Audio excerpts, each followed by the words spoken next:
Ko na marami nang nakagawa nito, pero ngayon ko lang talaga nakita na ganito pala gagawin para hindi masaktan yung mga hayop.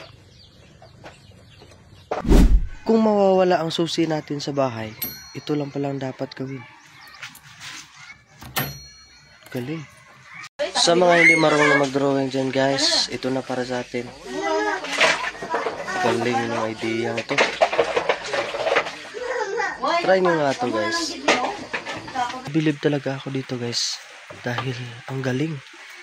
Napakalinis tingnan at parang napakadaling gayahin. Tingnan nyo guys, oh. Napakaangas. Pagmasdan nyo mabuti guys kung anong ginawa ni Kuya sa kanyang manubila.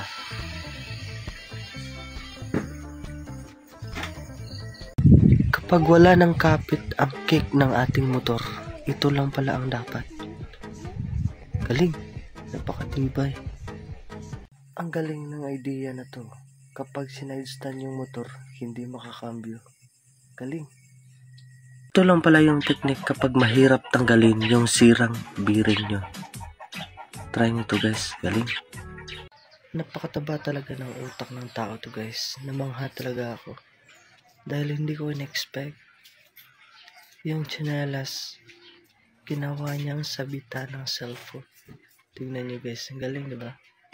Matatawa na lang talaga kayo at namamangha sa idea ni Kuya guys. Dahil hindi mo akalain, yung birador ginawa niyang clutch sa kanyang motor. Galing, diba? Yung akala natin guys na napakadaling maubos yung gasolina natin, dito lang pala natin makikita. Galing. Pagtingin mo, napakadaming buhangin. Dito lang pala.